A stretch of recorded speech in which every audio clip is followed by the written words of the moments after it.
So it's been a while since we last talked about the Blue Hedgehog that wasn't a good chunk of fan games or a mobile game on Apple Arcade that I'm pretty sure no one talks about anymore. So what's a better time to start talking about everyone's favorite Blue Hedgehog than with the spin-offs during the classic era of Sonic? Thinking about it, I should have started making this video around when Sonic Origins Plus was announced back in March of 2023. I could have just skipped it all the way to Sonic Adventure and move on, but I think that these spin-offs of Sonic are really interesting to talk about, since it basically showed that Sonic was on top of the world back in the 90s when the Genesis games were considered some of the best platformers ever made, with the exception of Sonic CD, since that was considered a hidden gem back in 1993. And Sega knew that they had a popular IP on their hands, and were gonna milk it more than Capcom with Resident Evil, by giving him cartoons, promotions like with McDonald's, and of course, a bunch of spin-off games. This was something I went back into when Sonic CD section of the Sonic 1-3K video back in December of 2022. In case you have forgotten, since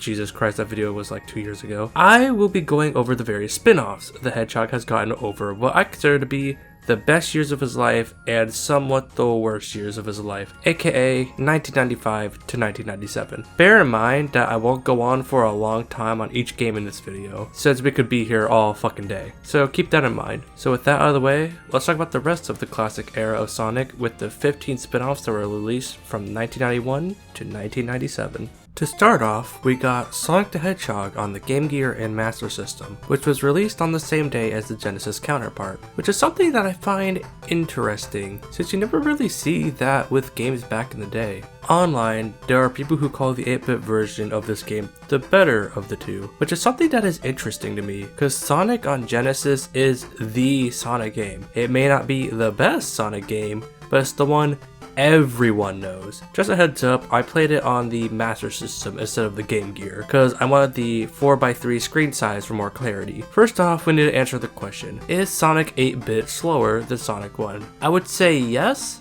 but not by much. I think Sonic 1 on the Genesis, while not the slow by any means, is slower paced than the other mainline classic Sonic games. So while yes, Sonic 8-bit is slower than Sonic 1 on Genesis, it's really not by much. Plus the level design is made to be more slow paced than the others, so I think it was for the better. Sonic in this game has the same controls that he did in the Genesis version. He can jump and roll into a ball. And just like with the original Sonic, he does not have the spin dash. One thing I can say about Sonic in this game is that he is very slippery in terms of how he feels. It's hard to describe, but when I try to stop or when I am trying to do precise movements in the air, I feel like he doesn't stop when I want him to or just slides all over the place, compared to the Genesis version where he is very responsive. But to give credit where credit is due, the fact they were able to take Sonic the Hedgehog, a character who was meant to be fast, and put him on an 8-bit console is no small feat whatsoever. Now the levels, however, that's where we get into why I prefer the Genesis version. Now Green Hill Zone this game is not a bad level. There's nothing outright awful about the two levels, and they show off how this game works. But then we reach Bridge Zone. Now the first level of Bridge Zone is overall a fine level, nothing that sticks out of my mind, but the second level of Bridge Zone has one of my least favorite level gimmicks in any video game, an auto-scroller. I have said this before and I will say it again, auto-scrollers are not that fun since it takes away your ability to go through the level at the pace you want it to go. Having an auto-scroller in a fast-paced platformer is like pulling teeth, just very fucking boring.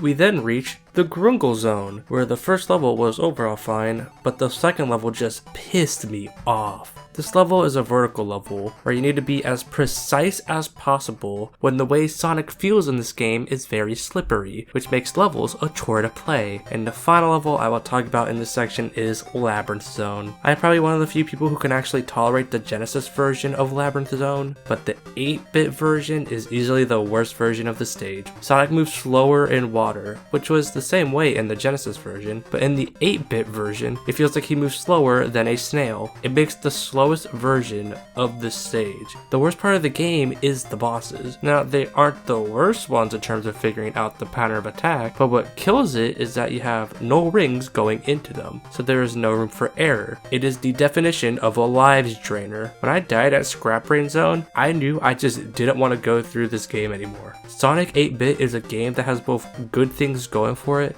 and some bad things going for it, which is the same thing I would describe Sonic CD as. If you like this game, more power to you, but at the most I could say that the game is okay, since it does some things I personally don't like in platformers. Now let's move on to the bad ones. Sonic the Hedgehog 2 came out a few months after the 16-bit version, but apparently this takes place before the 16-bit version. It doesn't help the fact that this game is, let's just say, not fun. This is the one Sonic game I think most people can agree is one of the worst Sonic games ever made, and it's probably worse than 06.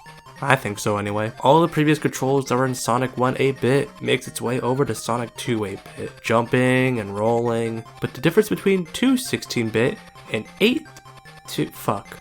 I'm gonna leave that in. Between 2 16-bit and 2 8-bit is that 16-bit has the spin dash, while 8-bit doesn't. It was weird knowing that the spin dash wasn't in this game, since the 16-bit version introduced the spin dash to begin with. But other than that, there's not much to the controls in this version aside from the in-stage gimmicks. But other than that, there is the level design. People say that the 8-bit version was one of the most frustrating Sonic games, and while I can see that with the boss fights in Gimmick Mountain Zone, I thought that this game was mostly the most boring Sonic game ever made. Going through each level, while it had moments where I was getting annoyed, I was just on autopilot through it all. Unlike Sonic 1, I played every level in this game. Underground Zone is a standard first zone in this game. It has a minecart gimmick that is whatever. It doesn't really add anything to the gameplay experience. Sky High Zone is a little worse than Underground Zone. It suffers a bit from the screen crunch, not knowing where I'm supposed to land, and the gimmick of the stage is one that also doesn't add anything whatsoever. If you just press left every now and again, you will have no problems whatsoever. Aqua Lake Zone is where the game starts to go downhill for me. Sonic moves so fucking slow in water levels, making them the longest ones to complete, and the gimmick of this level are these bubbles, where you need to learn that holding up and down can affect how fast or slow the bubble moves up, which is something you will probably not know about on your first playthrough, while also ruining the pacing of this game. I don't have much to say on Green Hills Zone. It's a level that went in one ear and out the other. Then we reach Gimmick Mountain Zone, where the game just goes up, down, all around. It's shit, okay? It's shit. These levels are some of the least gimmicky levels in the game, but what kills it for me is that the levels feel like they go on forever. The worst thing a platformer can make you feel is that it's taking forever. Combined with the screen crunch and bullshit makes this level not fun whatsoever. Finally, Scrambled Egg Zone, where sanity goes to die. I should know, I lost my sanity years ago. The gimmick of this level is that you need to go through the pipes to get to the end, and it is all trial and error, which totally makes it fun when you go to the wrong way and you die instantly. I actually wanted to give up at this point, but I persisted and beat the zone anyway. But for how bad the levels in these zones can be, the worst thing about this game are the Act 3s. They are the same structure-wise as Sonic 1 8-bit, with a short platforming segment before getting to the boss, and having no rings, making it a live strainer. But what makes the Act 3s even worse than the Act 3s in Sonic 1 8-bit is that they are longer than the ones in Sonic 1 8-bit. They can last up to a minute, and you will most likely be dying from them. I don't know what else to say about Sonic 2 8-bit. It is both frustrating and boring at the same fucking time, and easily one of the worst Sonic games I've ever played. Sonic Chaos, just like with Sonic 2 8-bit, released a few months after the 16-bit version. As a kid, I played this after I played Sonic Adventure, so I thought it was the prequel story to the villain of that game, Chaos. Aside from me being a dumbass 5-year-old playing this game, the game is whatever to me. I literally have no idea what to say about this game. It has the same controls as the previous Game Gear games, and the bosses or whatever. It also doesn't help that this game basically smothers you and continues in lives, so getting a game over is near impossible until the final boss. The final boss in this game is pretty damn annoying. It wouldn't be that bad if the hitbox on his laser attack wasn't so fucking big. Like, Jesus Christ, have you heard of downsizing? But there are some improvements in this game that make it better than the other two, I would say. The first one is that the spin dash is in this game. I think we all know why the spin dash is near necessary ability that classic Sonic needs, so having it in this game is a great addition. The second thing is that you can now have rings in the third act of each zone. Praise the god. The previous Game Gear games had no rings in the third act, making them live strainers, but in this game they put rings in so you could take some damage. I like that since it gives you some wiggle room to make a mistake while also giving you an idea on how the boss works. It's like it's game design or something. One more thing I have to mention is that Tails is playable in this game. I decided to give him a try, and I am not an overall fan of him in this game. His falling is really slow when it's not like the other Genesis games where he has a limit and then slowly descends. In this game, he has a limit and then just drops like a rock. I don't mind him being in this game, so I'm not going to complain about it. But other than that, I literally have no idea what to say about this game. It is white noise the video game. It exists. Sonic Triple Trouble, unlike the previous 8-bit Sonic games that were released alongside the main console games, was a Game Gear exclusive and didn't get a version on the Master System. Even though I could have played it on the Game Gear for this video, I decided that I was going to play it on the fan port of it that was able to bring the game to the Master System and put it in the 4x3, and for the record I won't be talking about the fan game in this video, since it's basically a completely different game from the original. Think of AM2R in this case. First off, I think that this is the best looking Game Gear Sonic game. The color palette and the look of the sprites just make it look like they took full advantage of the Game Gear's capabilities. Another thing I really like about Triple Trouble is that they added new things to make the game feel new and original compared to the other games. The rocket boots were an upgrade I really liked since it was a reward for finding them in the levels, something that the best Sonic games handled well. I do like the snowboard and the scuba gear as well. There are also some things in this game that haven't been done in other Sonic games, like a level where you are running on a train. I'm trying my damnedest not to make a Thomas reference right now. Wait, is that a Thomas reference?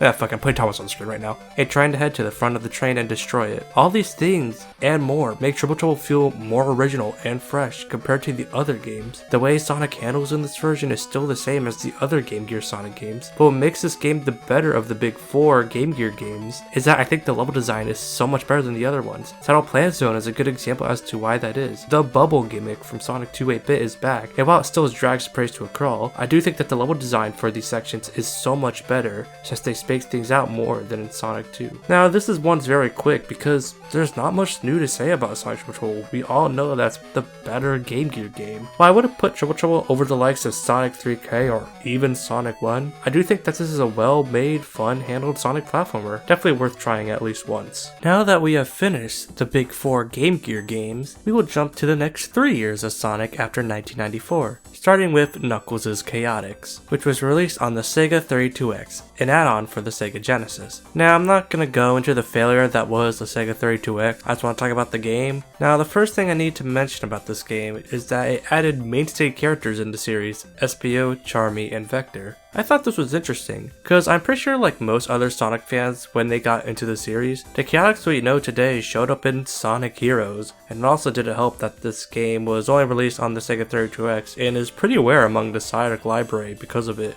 Now the main gimmick of Knuckles' Chaotix is that you control 2 characters at a time. They are both held together by a ring they both carry. Now to give the game credit, I do like that as soon as you unlock this mechanic early in the game, they tutorialize the mechanic to you, but I overall do not like this gimmick. The second character doesn't really add much or anything to the overall experience of going through the levels. They feel like dead weight. It also doesn't help that they drag you everywhere. When I was playing this game, I was getting tossed all over the place, which made the levels last longer than if I was normally playing them with just one character. There are a few characters that you can play in this game. Knuckles, SPO, Vector, Charmy, and Mighty. I didn't really care about playing as SPO, Vector, and Mighty, so I just played as Knuckles and Charmy in this game. Charmy is probably the most broken character to play as in any 2D Sonic game. Charmy is small, which can be a godsend to avoid damage, and the best part about Charmy is that he can infinitely fly. This makes stages where you play as him become better because you don't have to deal with the partner system as much if you are playing as him. Now for the levels, I don't really have much to say about them. They are like most 2D Sonic levels for me in Sonic CD or Sonic Chaos, where they go in one ear and out the other, and they aren't even that long, since it takes me around a minute to beat them. I will say that I am not a fan of how you get to the levels. To get to the levels, the game will randomly choose levels for you, and you stop it by hitting the bumper in the middle. I am not a fan of this approach to picking levels since it means that knowing what you're going to play next is up to RNG, when I prefer games that either allow you to pick levels you want to play like Mega Man, or have stage-to-stage progression like most other Sonic games out there, making this something that really kills the replayability for me. The last thing I will mention about this game is the special stages. These special stages feel be like a blend of the special stages in Sonic 2 and Sonic 3. You have to grab a certain number of blue spheres, but it's in a pipe, so you have to move around in it to get all the blue spheres. Now, since it's a 2D 90s game trying to make it look like 3D, these stages hurt my eyes like the special stages in Sonic 1 and Sonic CD. So I only did 2 and failed at doing the third one, but I didn't really care that much to get all the Chaos Rings. I overall did not find much enjoyment in this game, and I don't think I'm ever going to replay this game ever again. Sonic Spinball is a game I know little about. Played it a lot as a kid, but never really got far in it. Only making it to like half a Toxic Cave, which is not a 6 of the game. Now, if you played a pinball game before, I am pretty sure you know how this story goes. When you are on the board, you have control over the bumpers to push your ball up towards the top of the map. But this game does something a little different to make it worth the price. The maps in this game are long, and you need to do things to get all of the emeralds, which is something that made it worth the price back then. But I honestly never really been driven to play this game more than a few minutes because it's a pinball game in a home environment. I don't know if this is a me thing, but when I am playing pinball, I need to be in an environment that is not my house. Like if there is a pinball machine in the arcade section of a Too Many Games or PAX, I am booking immediately because Simpsons Pinball is the shit. It probably doesn't help that levels take a long time to beat in this game. All I can say is that I have beaten this game before. It wasn't the worst game I've ever played, but I have no interest in playing this game again. Dr. Robotnik's Mean Bean Machine is not a traditional Sonic game, though some of the games after this are not at all, but was more so a reskinned Puyo Puyo. Now, I love Puyo Puyo a lot. Puyo Puyo Tetris is one of my favorite puzzle games of all time. So if you know how to play Puyo Puyo, you know how to play Mean Bean Machine. The goal of Puyo Puyo is to set up chains instead of going clear after clear like in Tetris, which is why I prefer Puyo Puyo over Tetris, even though Tetris is really fun. What makes Puyo Puyo more fun for me than something like Tetris is that I love the feeling of nailing a chain with the Puyos than I do with getting a Tetris in, well, Tetris. It takes more on-the-fly decision making and strategy to win in Puyo Puyo, whereas in Tetris, I would say that while the decision making is also on the fly, the strategy is never the same or doesn't feel all that different. Rather than that, Puyo Puyo is a very basic game to grasp, so if you like it, then you will like Mean Bean Machine. I guess the other thing I can mention about this game is that it takes place in the continuity of the adventures of Sonic the Hedgehog, but not much to say here. Okay, now let's talk about the bad racing games.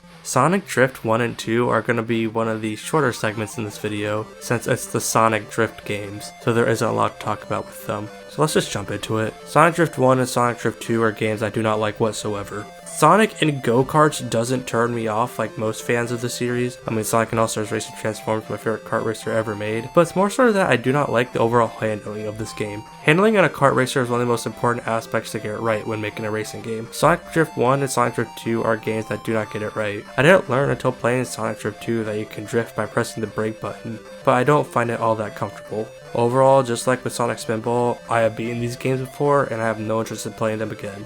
And they are some of the worst Sonic games I've ever played. Now, let's deviate from Sonic for a bit and talk about his two-tailed sidekick, Tails. Tails got 2 Game Gear games during this time. The first one is Tails Sky Patrol. This is also going to be a somewhat short segment because it is a pretty bare bones game. Tails Sky Patrol is an auto-scroller, side-scroller. Now if you know me, I do not like auto-scrollers in my platformers since they mostly have halt the pacing and you normally have no control over it whatsoever. But in this game, you have the ability to speed up and move faster, which honestly makes this better than every other auto-scroller I have ever played before. But just because I can move it faster doesn't mean that I like this game, because like with most other auto-scrollers, I just find it to be very boring. There is a limit to make you want to go as fast as possible, but I overall just don't really have that much fun going through this game. Just like with the Drift games and Chaotix, I have beaten this game before, and I have no interest in playing it again. Expect me to say that so many times during this video. Now, we only have Tails' Adventure to look at before we move on to the rest of the Sonic games on this list. This is probably the most distinct from the games on this list, because it is not a platformer whatsoever, or even a racing game. This game is mainly a level-by-level Metroidvania. Now, my history of Metroidvanias is a bit rocky. I played most of the Metroid games, and almost everything outside are games that I bounce off of for one reason or another, with the exception of the Mega Man X ZX Duology, Hollow Knight, and one of the more recent examples, Animal Well. So I have beaten this game before, but I can't see it as more than okay, and that's for a few reasons. But the main thing I want to focus on is this. What keeps me from playing this game for more than a few minutes each time I boot it up is that the pacing is a little too slow for my liking. I am not a fan of the walking speed Tails has in this game. It's pretty darn slow, though I think it had to be this way because of the Game Gear's small screen. So I guess that is a trade-off I'm willing to take. but I am not a fan of the overall screen crunch of this game. There were moments when grabbing some footage for this game where the overall screen crunch made it so that I couldn't really see what was below or above me,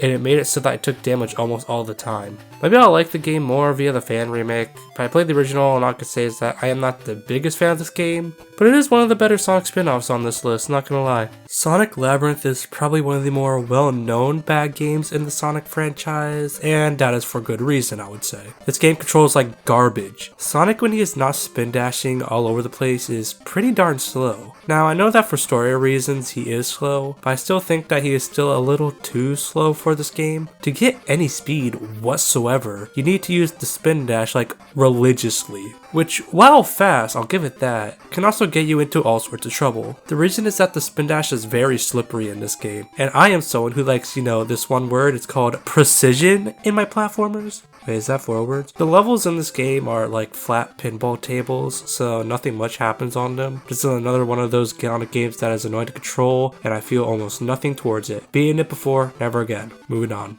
The next big Sonic game on the Genesis, if you want to call it that to begin with, was Sonic 3D Blast. This game was made by Traveler's Tales, the same people behind some well-known classics like the Lego games, and a bunch of other games I'm sure no one cares about. None whatsoever. They will show up again later in this video, don't worry. But yeah, they did some Sonic stuff for Sega, which is pretty neat if I do say so myself. But anyway, how was the game? Spoiler, I could not finish this one for the video. This game was so infuriating to play through, oh my fucking god. The way Sonic controls in this game is not all that great.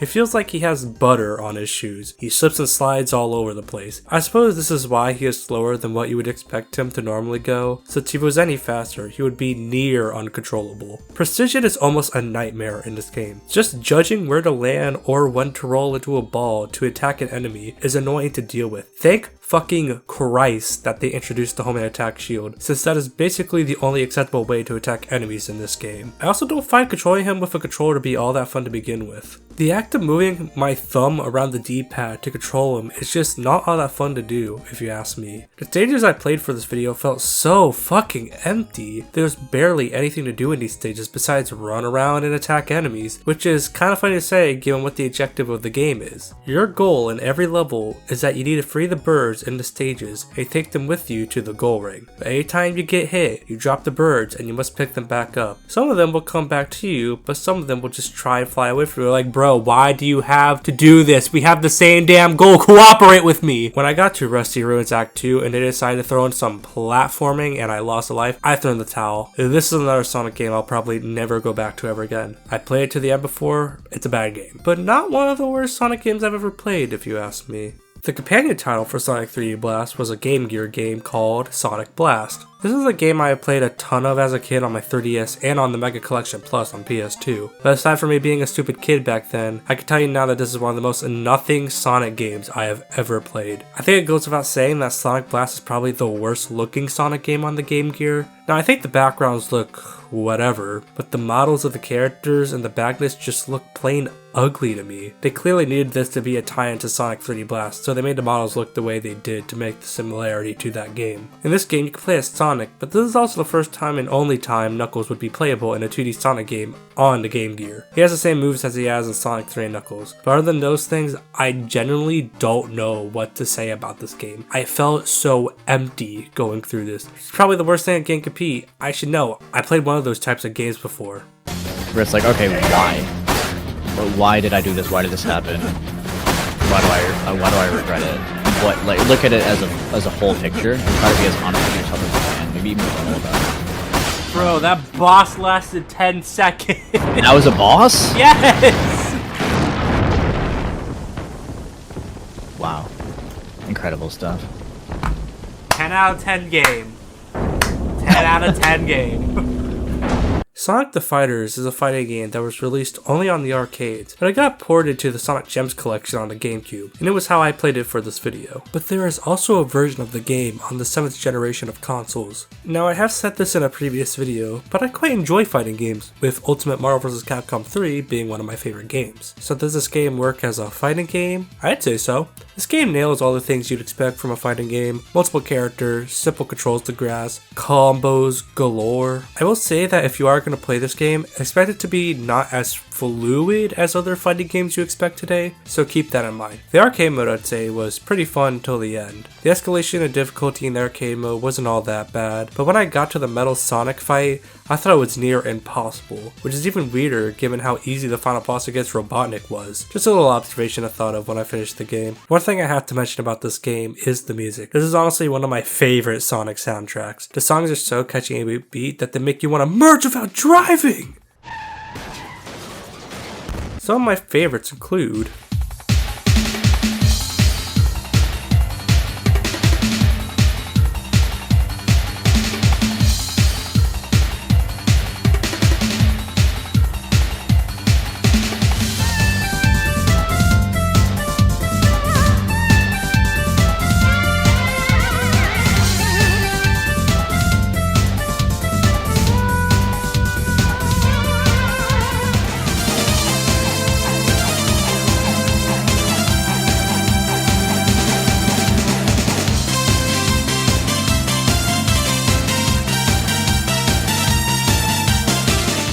Now, this isn't one of my favorite Sonic games of all time, but this is a pretty fun game that I wouldn't mind coming back to every now and again. Oh, thank God, just one last game. This took a lot out of me, y'all. Sonic R is the third and last Sonic game that was released on the Sega Saturn. That was also developed by Traveler's Tales. You got a PC port that was also released on the Sonic Gems collection. I'll be looking at the PC port for this video, since it comes with some new things over the Saturn port like different weather effects and so on and so forth. Now, this is a racing game, and one of the things a racing game needs to excel at is the controls, and this is the biggest reason I do not like Sonic R whatsoever. To move forward, you hold up on the D-pad, and to turn, you have to hold left and right on the D-pad as well. This made turning while moving really painful for me. I do know that you can sharpen your turns if you hold down the R and L triggers, but the act of holding up on the D-pad while also holding left or right on the D-pad as well makes this game not fun to play when I am in pain. I played Sonic, Tails, Knuckles, and Amy for this video, and all I really need to say is that Sonic is the best character in this game and it's not even a contest.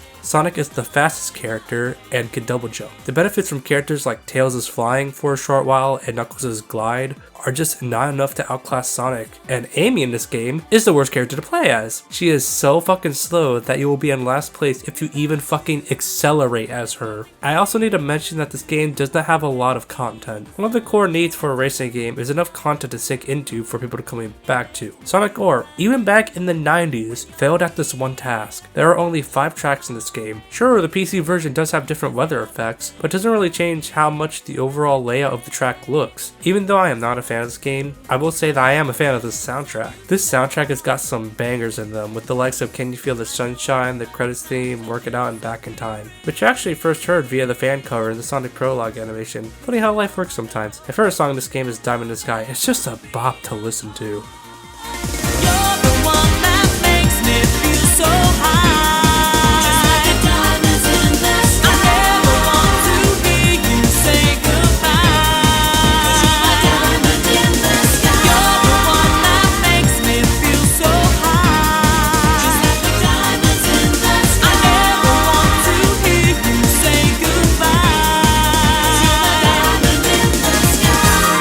And those were most, if not all, the Sonic spin-offs that were released from 1991 to 1997. I overall didn't have much to say on these spin-offs, which is why I combined them to make this larger video. You could ask why I didn't just go straight into the mainline Sonic game next instead of making this, but part of the reason I wanted to make this video was that A, I'll probably be asked why I didn't cover these games before I talked about Sonic Adventure, and B, it was to show that Sonic was one of the biggest gaming franchises when he started. Sonic wasn't just this niche video game series that just became popular because IGN hit a random number on the keyboard. Sonic was the biggest he's ever been in the 90s, so while I'm not the biggest fan of these titles, I like to see them as examples on how Sonic was the biggest thing back then, alongside the Genesis games we know so well. That being said, next time we talk about Sonic, it will be his big debut into 3D in one of the most iconic Sonic games ever made, Sonic Adventure. I hope you all enjoyed the video, and as always, have a nice day.